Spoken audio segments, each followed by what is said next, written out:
मौर्य काल। आज क्या पढ़ेंगे दोस्तों हम? मौर्य काल। मौर्य काल दोस्तों आज हम पढ़ेंगे दोस्तों मौर्य काल। मौर्य काल का दोस्तों आज हम पढ़ेंगे दोस्तों मौर्य काल का समय कब से माना जाता है? मौर्य काल का समय माना जाता है दोस्तों 322 ईसा पूर्व से 185 ईसा पूर्व। मौर्य काल का समय माना जाता है दोस्तों 322 ईसा पूर्व से 185 ईसा पूर्व। मौर्य काल का समय माना जाता है दोस्तों 322 ईसा पूर्व से दोस्तों 185 ईसा पूर्व। ईसा पूर्व कहीं कहीं पे दोस्तों 184 ईसा पूर्व भी मिलता है। कहीं कहीं पे दोस्तों 184 ईसा पूर्व भी मिलता है। कहीं कहीं पे दोस्तों 184 ईसा पूर्व भी मिलता है। मौर्य काल का समय दोस्तों 322 ईसा पूर्व से 185 ईसा पूर्व और कई पुस्तकों में 184 ईसा पूर्व भी मिलता है। हमें कंफ्यूज नहीं होना दोस्तों। और मौर्य काल के हम शासक देखेंगे दोस्तों। मौर्य काल का संस्थापक कौन था? पहला संस्थापक था चंद्रगुप्त मौर्य। चंद्रगुप्त मौर्य के बाद दोस्तों उसका दूसरा पुत्र था बिंदुसार। बिंदुसार के बाद दोस्तों अशोक। अशोक के बाद दोस्तों उसका अशोक का पुत्र था कुणाल। कुणाल के बाद दोस्तों हम देखेंगे अंतिम शासक था वृहदत्त। अब मैं दोस्तों आपको लिखता भी जाता हूँ, साथ के साथ लिखते भी जाता हूँ दोस्तों। चंद्रगुप्त मौर्य पहला शासक था दोस्तों चंद्रगुप्त मौर्य। चंद्रगुप्त मौर्य दूसरा शासक था दोस्तों बिंदुसार। चंद्रगुप्त मौर्य दोस्तों दूसरा शासक था बिंदुसार। चंद्रगुप्त मौर्य के बाद दूसरा शासक था दोस्तों बिंदुसार। चंद्रगुप्त मौर्य के बाद दूसरा शासक था बिंदुसार। बिंदुसार के बाद तीसरा शासक था दोस्तों अशोक दोस्तों तीसरा शासक था दोस्तों अशोक। अशोक के बाद दोस्तों अंतिम शासक देखेंगे दोस्तों वृहदत्त। अंतिम शासक कौन सा था दोस्तों? अंतिम शासक था दोस्तों वृहदत्त। अंतिम शासक दोस्तों वृहदत्त। अंतिम शासक दोस्तों वृहदत्त। अंतिम शासक था दोस्तों वृहदत्त। चंद्रगुप्त मौर्य में तो मौर्य साम्राज्य में दोस्तों 3 शासक ही हैं, चंद्रगुप्त मौर्य, बिंदुसार, अशोक। दोस्तों चंद्रगुप्त मौर्य, बिंदुसार, अशोक ये दोस्तों ये संस्थापक था दोस्तों। चंद्रगुप्त मौर्य दोस्तों मौर्य साम्राज्य का दोस्तों संस्थापक था। चंद्रगुप्त मौर्य दोस्तों मौर्य साम्राज्य का दोस्तों संस्थापक था। इसके बाद हम देखेंगे दोस्तों चंद्रगुप्त मौर्य। इसके बाद देखेंगे हम दोस्तों चंद्रगुप्त मौर्य मौर्य साम्राज्य के संस्थापक अंतिम संस्थापक दोस्तों वृहदत्त। इसके बाद देखेंगे हम दोस्तों इनकी राजधानी थी दोस्तों। चंद्रगुप्त मौर्य साम्राज्य की राजधानी क्या थी? इनकी राजधानी थी दोस्तों मौर्य साम्राज्य की राजधानी थी दोस्तों राजधानी देखेंगे। इसके बाद हम देखेंगे राजधानी थी दोस्तों पाटलिपुत्र। राजधानी थी दोस्तों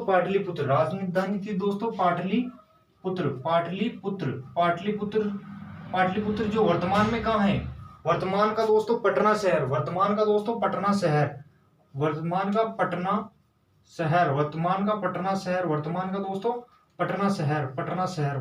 दोस्तों पटना शहर। पटना किस नदी के किनारे दोस्तों? आपको ये भी मालूम होना चाहिए। पटना दोस्तों सोन नदी के किनारे। पटना दोस्तों सोन नदी के किनारे है दोस्तों। पटना सोन नदी के किनारे बसा हुआ पटना दोस्तों सोन नदी के किनारे बसा हुआ। अब हम देखेंगे मौर्य साम्राज्य का दोस्तों राज चिन्ह क्या था। अब हम देखेंगे दोस्तों मौर्य साम्राज्य का दोस्तों राज चिन्ह क्या था। मौर्य साम्राज्य का हम देखेंगे राज चिन्ह है। मौर्य साम्राज्य का राज चिन्ह था दोस्तों मयूर की आकृति। दोस्तों मयूर की आकृति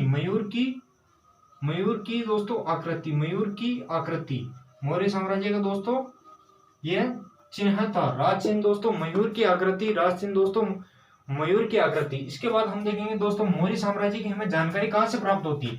इसके बाद हमें मौर्य साम्राज्य की जानकारी कहीं ना कहीं से मिलती होगी। ऐसे क्या कारण रहे हैं जो दोस्तों मौर्य साम्राज्य की हमें जानकारी मिलती है? मौर्य साम्राज्य की जानकारी हम सबसे पहले देखेंगे हम लिखेंगे दोस्तों मौर्य साम्राज्य की जानकारी के स्रोत। मौर्य साम्राज्य की जानकारी के स्रोत। मौर्य साम्राज्य की दोस्तों जानकारी के स्रोत।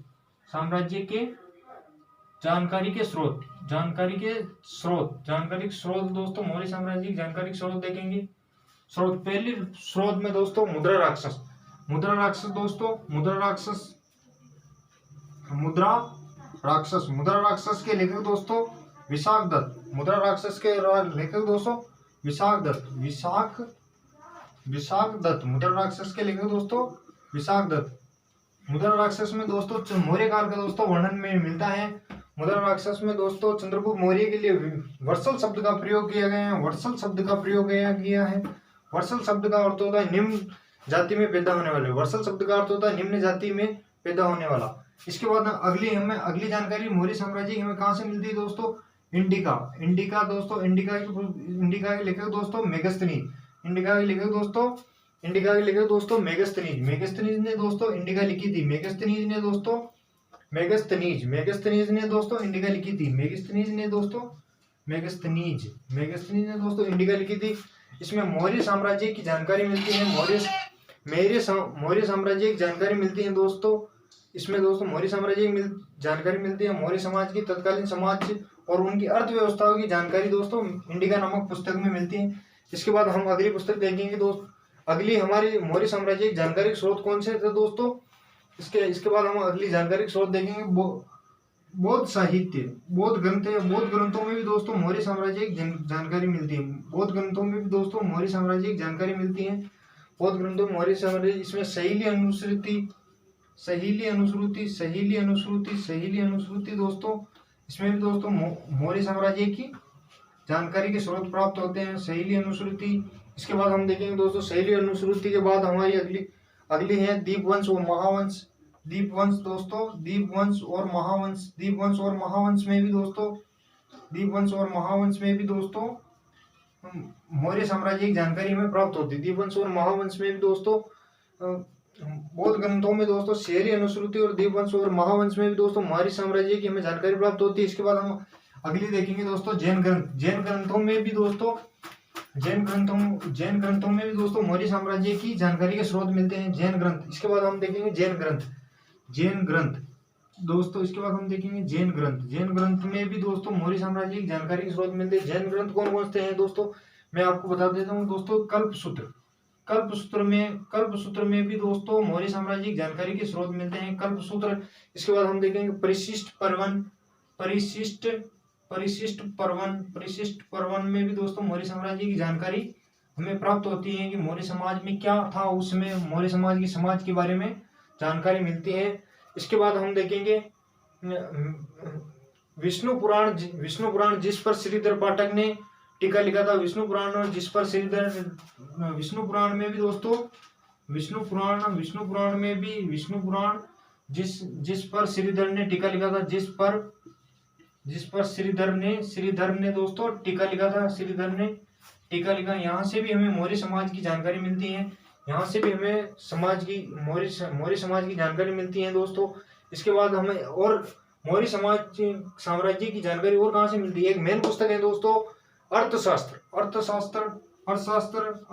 के लेखक कौन थे दोस्तों, अर्थशास्त्र के लेखक भी दोस्तों कौटिल्य थे। अर्थशास्त्र के लेखक दोस्तों कौटिल्य के अर्थशास्त्र से हमें मौर्य काल की समाज के बारे में जानकारी मिलती है। मौर्य काल का यह दोस्तों आपको सामान्य परिचय बता रहा हूं मैं। अगला नेक्स्ट वीडियो में हम और बाकी वीडियो में डाल देंगे। लेकिन इसके बाद हम मौर्य काल अर्थशास्त्र में दोस्तों अर्थशास्त्र यह है दोस्तों राजनीति शास्त्र पर। यह दोस्तों ये कोई अर्थशास्त्र इकोनॉमी पे नहीं है, यह राजनीति शास्त्र पर आधारित है। एक राजनीति शास्त्र पर आधारित है अर्थशास्त्र में दोस्तों। ये दोस्तों राजनीति शास्त्र पर आधारित है। इसके बाद महाभाष्य दोस्तों मौर्य साम्राज्य की जानकारी के स्रोत हमें दोस्तों महाभाष्य पतंजलि दोस्तों पतंजलि में दोस्तों योग दर्शन के बारे में जानकारी मिलती है। पतंजलि में दोस्तों हमें योग दर्शन के बारे में जानकारी मिलती है। इसके बाद हम देखेंगे दोस्तों अगली मौर्य साम्राज्य की हमें और जानकारी के स्रोत कहाँ से मिलते हैं, मौर्य समाज में हमें और जानकारी के स्रोत कहाँ से मिलते हैं। हम देखेंगे दोस्तों इंडिका दोस्तों हम देखेंगे इंडिका दोस्तों इंडिका के लेखक दोस्तों मेगस्थनीज।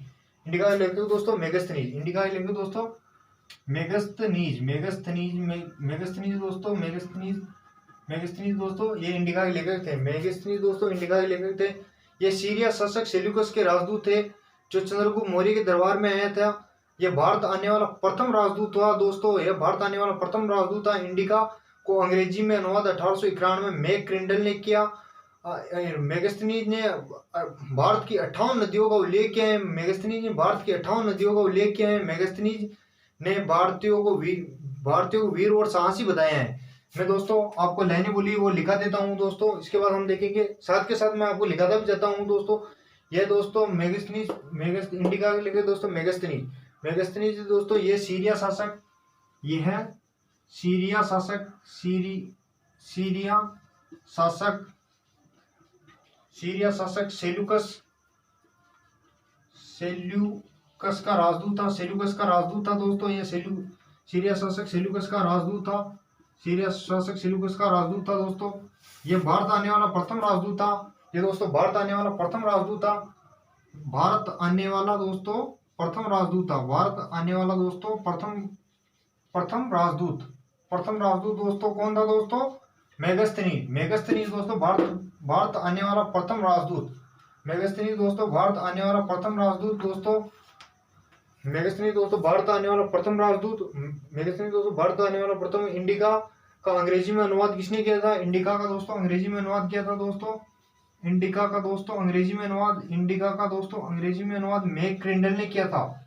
अंग्रेजी में अनुवाद 1800, इंडिका का दोस्तों अंग्रेजी में अनुवाद 1891 में, 1891 में किसने किया था दोस्तों? मैक क्रिंडल ने किया था, मैक क्रिंडल ने किया था दोस्तों, मैक क्रिंडल, मैक क्रिंडल ने दोस्तों, मैक क्रिंडल ने दोस्तों इंडिका का दोस्तों 1891 में मैक क्रिंडल ने किया था दोस्तों इंडिका का अंग्रेजी में अनुवाद। इसके बाद हम देखेंगे मौर्य साम्राज्य और हमें जानकारी के स्रोत कहाँ से प्राप्त होते हैं। मेगस्थनीज ने दोस्तों भारत की 58 नदियों का उल्लेख किया है। मेगस्थनीज ने दोस्तों भारत की दोस्तों 58 नदियों का उल्लेख किया है दोस्तों, भारत की 58 नदियों का दोस्तों उल्लेख किया है दोस्तों, भारत की दोस्तों 58 नदियों का उल्लेख किसने किया दोस्तों? भारत की दोस्तों 58 नदियों को उल्लेख किया दोस्तों मेगस्थनीज ने। उस समय भारत में की 58 नदियों को उल्लेख किया था दोस्तों मेगस्थनीज की। इंडिका पुस्तक से हमें ये जानकारी प्राप्त मिलती है। इसमें गंगा नदी को पवित्र बताया है दोस्तों, गंगा को दोस्तों मेगस्थनीज ने पवित्र नदी बताए हैं। गंगा को उस समय की सबसे पवित्र नदी किसको बताया दोस्तों? मेगस्थनीज ने गंगा नदी को सबसे पवित्र नदी बताया है। इसके बाद मेगस्थनीज ने ये बताया कि भारतीय वीर और सत्यवादी, वीर साहसी और सत्यवादी होते हैं। मेगस्थनीज ने बताया कि भारतीय वीर और साहसी और सत्यवादी होते हैं, साहसी और सत्यवादी होते हैं, सत्यवादी दोस्तों होते हैं। इसके बाद हम देखेंगे दोस्तों हमें ये तो होगी दोस्तों मौर्य काल में, मौर्य काल। इसके बाद हम देखेंगे अर्थशास्त्र, नहीं इसके बाद हम देखेंगे कुछ चाणक्य का परिचय। इसके बाद हम देखेंगे दोस्तों चाणक्य, मौर्य साम्राज्य का संस्थापक ऐसा चंद्रगुप्त मौर्य को एक विशाल भारत का विशाल साम्राज्य का शासक बनाने के पीछे सबसे महत्वपूर्ण योगदान रहा दोस्तों चाणक्य। हम चाणक्य के बारे में जान लेते हैं। इसके बारे में ये तो हो गया हमारे जानकारी के स्रोत और चाणक्य के बारे में। चाणक्य दोस्तों, चाणक्य का जन्म दोस्तों तक्षशिला में हुआ था। उनकी माता का नाम यशोमती था, पिता का नाम चणक था। चाणक्य का उपनाम दोस्तों, पहला नाम दोस्तों चाणक्य के बाद दोस्तों विष्णुगुप्त उनके पिता ने दिया दोस्तों। वात्स्यायन ये तक्षशिला का स्वामी भी बताया गया है। और जो ये दोस्तों तक्षशिला का स्वामी, इसमें ये हेमंत चंद्र की पुस्तक में मिलता है दोस्तों। इसके बाद दिर्जम यानी श्रेष्ठ ब्राह्मण, ये भी दोस्तों चाणक्य का उपनाम है। और लास्ट है दोस्तों भारत का मैकियावली। अब हम लिख लेते हैं दोस्तों ये चाणक्य का सामान्य परिचय। चाणक्य का दोस्तों जन्म, पहले हम लिखेंगे दोस्तों चाणक्य का जन्म स्थान। चाणक्य का जन्म स्थान लिखेंगे दोस्तों, चाणक्य का जन्म स्थान था दोस्तों तक्षशिला दोस्तों। तक्षशिला में दोस्तों चाणक्य अध्ययन करता था। तक्षशिला में दोस्तों चाणक्य अध्ययन करता था। और माता का नाम था दोस्तों, माता थी दोस्तों यशोमती। माता का नाम था दोस्तों यशोमती। माता का नाम था दोस्तों यशोमती। चाणक्य की माता का नाम दोस्तों यशोमती था। चाणक्य की माता का नाम दोस्तों, हम पढ़ रहे हैं चाणक्य के बारे में, यह भी आपको मालूम होना चाहिए। पढ़ किसके बारे में? चाणक्य का जन्म तक्षशिला, माता का नाम यशोमती था दोस्तों। चाणक्य के पिता का नाम था चणक। चाणक्य के पिता का नाम था दोस्तों चणक। चाणक्य के पिता का नाम था दोस्तों चणक। चाणक्य के पिता का नाम था चणक। हम देखेंगे चाणक्य के उपनाम, ये दोस्तों आपको मिटा देता हूं मैं। अब चाणक्य के दोस्तों उपनाम हम पढ़ रहे हैं दोस्तों। चाणक्य के दोस्तों क्या क्या उपनाम रहे? चाणक्य के उपनाम दोस्तों, पहला नाम था दोस्तों चाणक्य का नाम, पहला नाम था दोस्तों चाणक्य, पहला नाम तो था दोस्तों चाणक्य। इसके बाद हम देखेंगे दोस्तों विष्णुगुप्त। विष्णुगुप्त। विष्णुगुप्त ये दोस्तों विष्णुगुप्त चाणक्य को किसने नया पिता द्वारा, ये प्रधान नाम था, पितर द्वारा प्रधान है, पिता द्वारा दिया गया, पिता द्वारा ये उन्हें चाणक्य को यह नाम दिया गया। इसके बाद हम देखेंगे दोस्तों पिता द्वारा यह नाम चाणक्य, विष्णुगुप्त। और इसके बाद हम देखेंगे दोस्तों तीसरा नाम था दोस्तों उनका कौटिल्य ये दोस्तों ये कुटिल बुद्धि या चतुर स्वभाव का होने के कारण दोस्तों इन्हें कौटिल्य कहा गया है।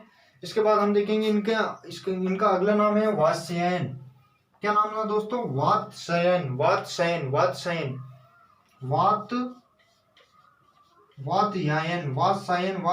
का अर्थ होता है दोस्तों, ये नाम किसमें मिलता है दोस्तों? हेमचंद्र की पुस्तक में मिलता है, हेमचंद्र की पुस्तक में मिलता है दोस्तों चाणक्य का यह नाम वात्स्यायन दोस्तों, हेमचंद्र की पुस्तक में मिलता है दोस्तों चाणक्य का उपनाम। इसके बाद हम देखेंगे दोस्तों चाणक्य के और अनेक उपनाम दोस्तों, दिरसम दोस्तों चाणक्य का एक उपनाम दोस्तों दिरसम का अर्थ होता है दोस्तों श्रेष्ठ ब्राह्मण। दिरसम का अर्थ होता है दोस्तों श्रेष्ठ ब्राह्मण। चाणक्य को दोस्तों श्रेष्ठ ब्राह्मण भी कहा गया है दोस्तों, चाणक्य को दोस्तों श्रेष्ठ ब्राह्मण भी कहा गया है, चाणक्य को दोस्तों श्रेष्ठ ब्राह्मण भी माना गया है। ये राजनीति की या कूट राजनीति के होने के कारण दोस्तों जो श्रेष्ठ ब्राह्मण भी माना गया। और दोस्तों चाणक्य को दोस्तों भारत का मैकियावली भी कहा गया है दोस्तों, चाणक्य एक उपनाम है दोस्तों भारत का मैकियावली दोस्तों, ये राजनीति का विद्वान हुआ है दोस्तों, राजनीति का ये दोस्तों मैकियावली, ये है दोस्तों ये मैकियावली। चाणक्य की तुलना दोस्तों मैकियावली से की गई है, चाणक्य की तुलना दोस्तों मैकियावली से की गई है। अब हम अगली पुस्तक चाणक्य की पुस्तक के बारे में देख लेंगे। चाणक्य की पुस्तक थी दोस्तों अर्थशास्त्र। चाणक्य की दोस्तों मौर्य साम्राज्य में आपको सामान्य परिचय करा लूं। चाणक्य की पुस्तक थी दोस्तों अर्थशास्त्र। हम अर्थशास्त्र देख ले। सबसे पहले हम देखेंगे अर्थशास्त्र। अर्थशास्त्र के लेखक थे दोस्तों चाणक्य। चाणक्य विष्णुगुप्त या कौटिल्य। मैंने आपको नाम भी बताया अभी। ये दोस्तों राजनीति शास्त्र की पुस्तक है। चाणक्य की अर्थशास्त्र की तुलना मैकियावली के द प्रिंस से की गई। चाणक्य की पुस्तक की खोज 1905 में श्याम शास्त्री ने मैसूर संग्रहालय में की। चाणक्य की पुस्तक की भाषा दोस्तों संस्कृत है। और चाणक्य अर्थशास्त्र में दोस्तों 6000 श्लोक हैं और 15 अधिकरण हैं दोस्तों। छठे अध्याय में राज्य का सप्तांग सिद्धांत की जानकारी मिलती है। और इसमें प्रकरण है दोस्तों 180 और शैली है दोस्तों सूत्र शैली, ये है दोस्तों। और राज्य का सप्तांग सिद्धांत दिया है दोस्तों चाणक्य ने सप्तांग सिद्धांत में दोस्तों राजा, अमात्य, जनपद, दुर्ग, कोष, सेना और मित्र सबसे अंत में दिया गया है दोस्तों। राज्य में 7वें सिद्धांत में हमें याद होना चाहिए, मित्र सबसे लास्ट में दिया गया है। अब दोस्तों हम देख लेते हैं अर्थशास्त्र। यह दोस्तों हम इनके बारे में साथ के साथ मैं आपको लिखाता जाता हूँ। ये दोस्तों राजनीति शास्त्र पर आधारित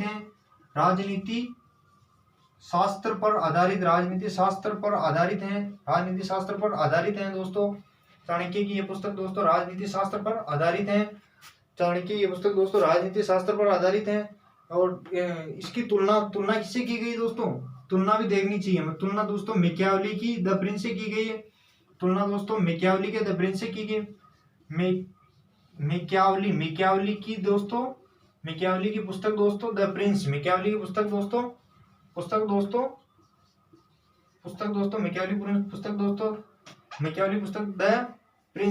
प्रिंस से की गई दोस्तों। मैकियावली पुस्तक द प्रिंस से की गई है दोस्तों। मैकियावली पुस्तक द प्रिंस से की गई है।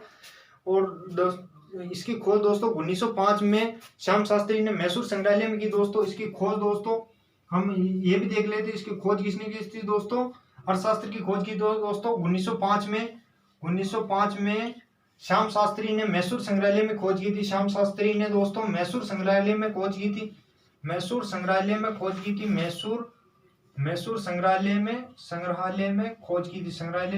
थी दोस्तों 1905 में दोस्तों। अर्थशास्त्र की खोज दोस्तों आपको पूछ लेगी 1905 में श्याम शास्त्री ने मैसूर संग्रहालय में दोस्तों 1905 में खोज की थी दोस्तों।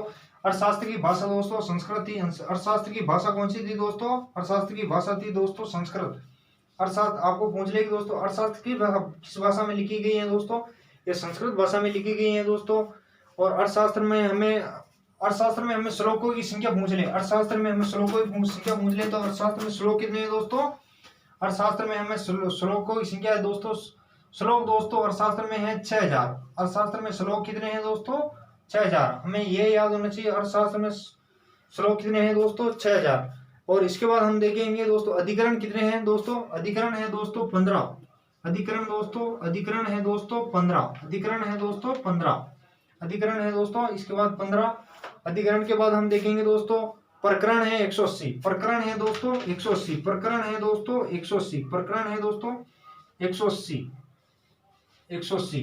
इसके बाद हम देखेंगे दोस्तों इसकी शैली, शैली कौन सी है दोस्तों? शैली है सूत्र शैली। शैली है दोस्तों, शैली है दोस्तों सूत्र शैली। सूत्र दोस्तों शैली, सूत्र शैली, सूत्र शैली, सूत्र शैली दोस्तों। ये अर्थशास्त्र की शैली कौन सी है दोस्तों? सूत्र शैली। इसमें दोस्तों 15 अधिकरण में दोस्तों या 15 अधिकरण या अध्याय के 2 अध्याय में छठा अध्याय ध्यान होना चाहिए। छठे अध्याय में राज्य का सप्तांग सिद्धांत के बारे में दिया गया है। छठे अध्याय में राज्य का, छठवें अध्याय में दोस्तों राज्य का सप्तांग सिद्धांत, राज्य का सप्तांग सिद्धांत, राज्य का सप्तांग सिद्धांत, राज्य का सप्तांग सिद्धांत दिया है दोस्तों किसने? दोस्तों चाणक्य ने। राज्य का सप्तांग सिद्धांत दोस्तों किसने दिया? चाणक्य ने दिया था दोस्तों। इसके बाद हम देखेंगे सप्तांग सिद्धांत में दोस्तों आपको बता देता हूँ सप्तांग सिद्धांत कौन कौन से हैं। सप्तांग सिद्धांत दोस्तों, सप्तांग सिद्धांत में राजा के 7 अंग बताए हैं।